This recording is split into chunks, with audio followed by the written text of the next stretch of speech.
Joe here. So we're going to be taste testing the gluten-free ale we brewed up. This has been sitting now for, gosh, it's probably been about, let's see, June, 2.5 months. And it's still pretty hazy.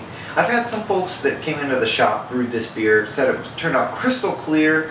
Mine has not been the case, and it's not infected or anything like that. Carbonation is good there. You can see it sort of bubbling away. I'm not sure. Oh, yellow and orange, maybe on my shirt. Good carbonation.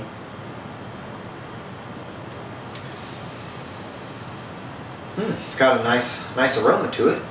But yeah, I've been holding off on this taste testing because it was so cloudy. Even after a month in the primary fermenter, it was still cloudy as all get out. I mean, it looked like it was still actively fermenting, even though there was no activity in the airlock. The hydrometer had steadied out, nothing. So I thought, well, we'll go ahead, get it, siphon it into a keg, put it in the fridge, and cold crash the hell out of it. So that's exactly what I did. And several pours later, I cranked the pressure up and just blast out as much yeast as I can, then wait another week or two, blast it out again, because as it's settling out, all that yeast is going to go to the bottom of the keg right by the dip tube. So this is after clearing the line tonight and then pouring. So I'd say it's almost like a wit in haze factor. But you can still see the bubbles, so it's not terrible, but it's cleared up significantly. Like I said, it was a very milky yellow. So without further ado, let's do this. So, and if you haven't seen the making of this beer and you're curious, it is a gluten-free ale kit. I stock them at my shop, BIY Homebrew Supply.com. Here's a link to that video. Check it out. So here we go. Like I said, it's got a real nice nose to it. Get a little bit of hop, not a lot though. Smells a little sweet actually. Cheers!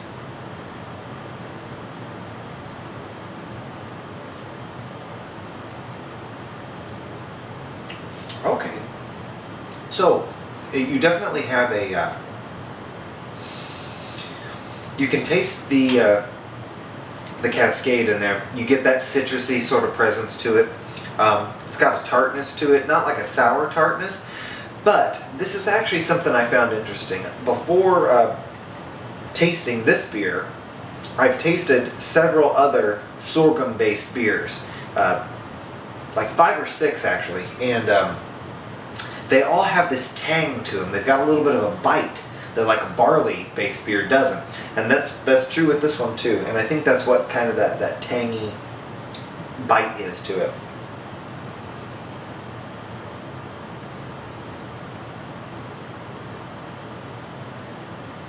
Yeah, it's really nice actually. I'm not picking up a yeasty flavor, which was what I was worried would happen with it still being so hazy. Yeah, you're getting like a nice sort of hot bite to it. You can taste a little bit of that orange peel that's in there. It's very subtle, but it's there.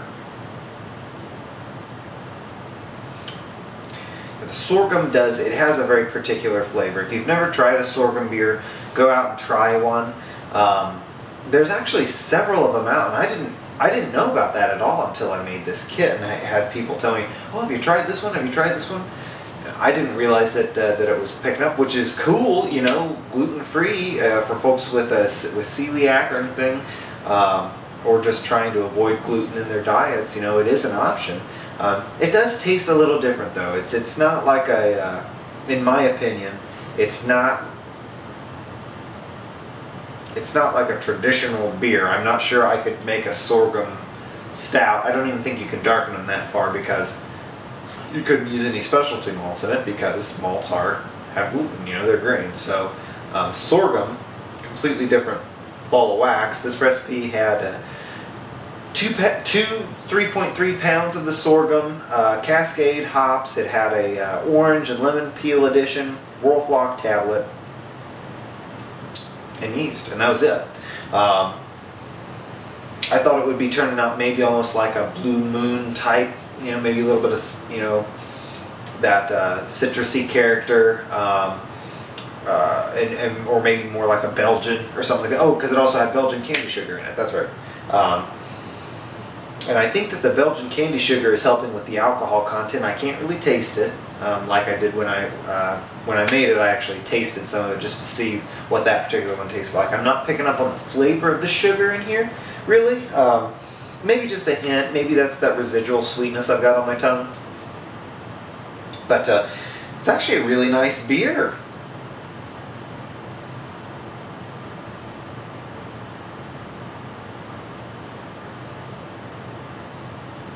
It's very light. That's the best thing I can describe. It's light in color, and it's low and bitter. Definitely low and bitter. You might be able to get this into someone's hands who drinks like Bud or one of the major conglomerates, and I don't know, they might actually like it because it's not crazy hoppy, it's not crazy malty. You know, it's not like a, oh, it's a dark black beer, I can't drink that. It's too much. It's really good, actually. And it's definitely different, you know, like I'm so used to, you know, barley beers. Even that old style clone I brewed up,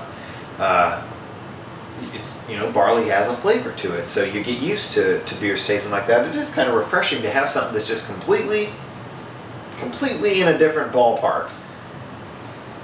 And to have it actually turn out when you brewed it with 750 to 800 quasi-drunk people wandering around is definitely a benefit. I was nervous because there were a lot of gnats and stuff in the air that maybe something might have happened to it, but this tastes awesome.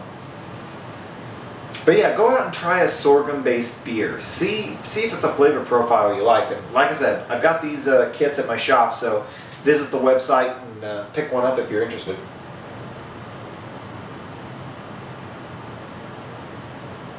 But yeah, I'd be curious actually if you were to take the same sorghum base with the Belgian candy sugar and add a lot more hops to it.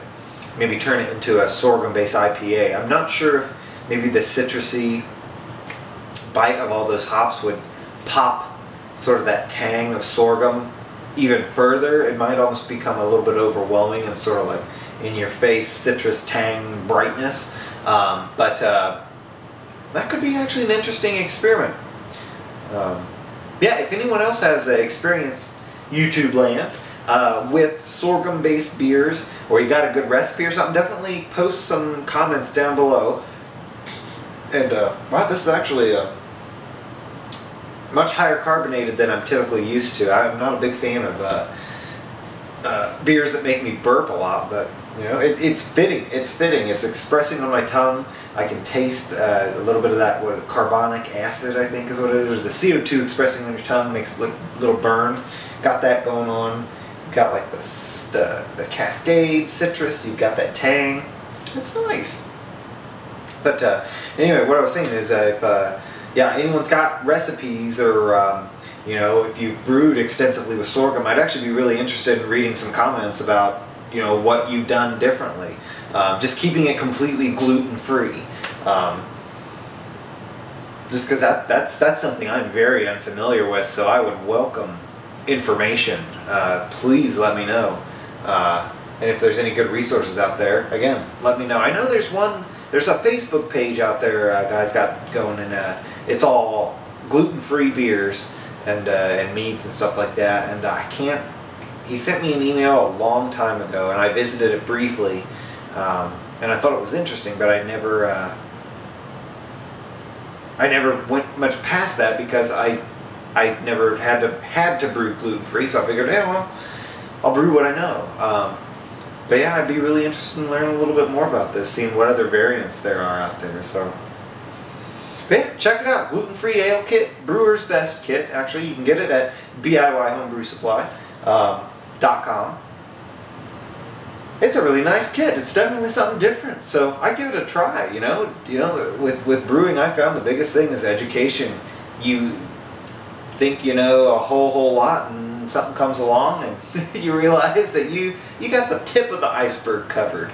but not the whole shebang.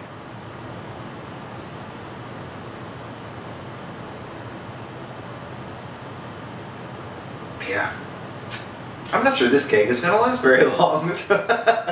Well, thanks as always for watching, everyone. Definitely got more videos coming. Thanks again for your comments on the previous video, the big update video. Things have been still a bit crazy. We've been working on the house. We just installed a tub in the bathroom. And so it's kind of all gutted right now. It's a big mess, and I'm sitting in a pile. I finally brought my brewing supplies out of storage here, so hopefully we'll be able to get some more brewing vids up here soon. And then got kind of an exciting project. I'm working on my kegerator, so we'll just let you think about that one, a little teaser, but I'll of course be posting a video on that. But yeah, a lot of fun stuff coming. So again, thanks for watching. Cheers, everyone. We'll see you soon. 17.